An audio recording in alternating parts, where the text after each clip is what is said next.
that phone in your pocket or the shirt you're wearing, they connect you to a massive global network of workers.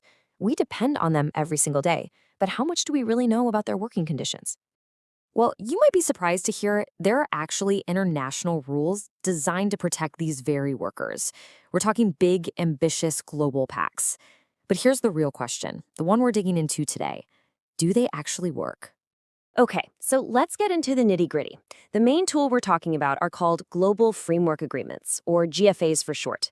You can think of them as a kind of promise between global unions and massive companies to make sure basic rights, like being able to organize and have decent working conditions, are respected all the way down their supply chains.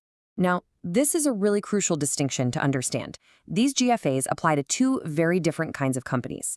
On one side, you have multinationals like Siemens, which directly own their factories. But on the other, you have firms like H&M, which don't own the factories at all. They just contract with thousands of independent suppliers. This difference is going to be absolutely key to our story. So, how many of these agreements are out there? Well, get this. To date, nearly 180 have been signed. On the surface, that sounds pretty impressive, right? Like a huge step forward for workers everywhere. But here's the reality check. When researchers actually look at what's happening on the ground, particularly in the global south, they describe the results with one word: dismal.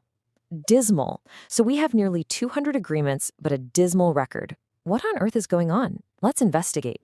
Our first clue lies in how these agreements are created.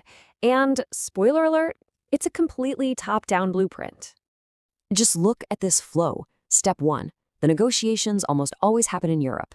Step 2, the final agreement gets signed at the company's global headquarters. And only then, step 3, it's supposed to be implemented thousands of miles away on the factory floor in a place like India. You can already see the potential for a major disconnect, can't you? And this right here is the heart of the problem. The very people these agreements are meant to protect, the local workers and their unions in India, are often completely left out of the room where the deal gets made. Their voices just aren't heard. It's kind of wild when you think about it. This brings us to our second big clue, the missing local voice. And this isn't just about who's at the negotiation table, it's about the very structure of the labor movement itself. You see, the global unions driving these agreements often operate with a top-down, centrally planned strategy. All the key decisions are made at the very top, which leaves very little autonomy for their local partners on the ground. And this top-down approach creates a huge disconnect. Global campaigns just don't always resonate at the grassroots level. Plus, as we see here, other local factors make things even trickier. Indian unions have historically kept a safe distance from global ones, and local regulations can get in the way of collaboration. The result is a broken link between the global strategy and the local reality. All right, let's move to our third and final clue, and it's a big one. We need to look at the actual text of the agreements themselves. Are they really built to succeed? And here it is, the fatal flaw. A huge number of these GFAs are simply advisory. They're not legally binding contracts. They're more like strong suggestions with very little real substance when it comes to enforcement. And when you look closer, the loopholes are massive. Many agreements completely ignore the millions of temporary and contract workers who are often the most vulnerable. There's no clear process for monitoring, no penalties if a company breaks the rules, and no clear way for a worker to even file a complaint. They're full of holes.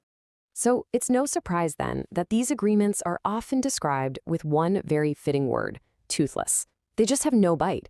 They can't force change if a company or a local supplier decides to ignore them. So we've seen the top-down blueprints, the missing local voice, and the toothless text. What's the verdict? What does it actually take for one of these agreements to work?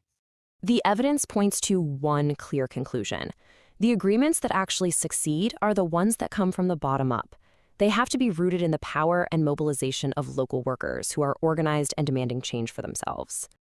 And that means you cannot leave enforcement up to chance. It can't just be a suggestion left to local managers in a complex system. Real power, real monitoring, and real consequences have to be built into the agreement from the very beginning, with local unions playing a central role. Which leaves us with this final thought. It seems so simple, but it changes everything. Can a global solution designed in a boardroom in Europe ever truly fix a local problem on a factory floor in India if it isn't built by and for the very people it's meant to protect?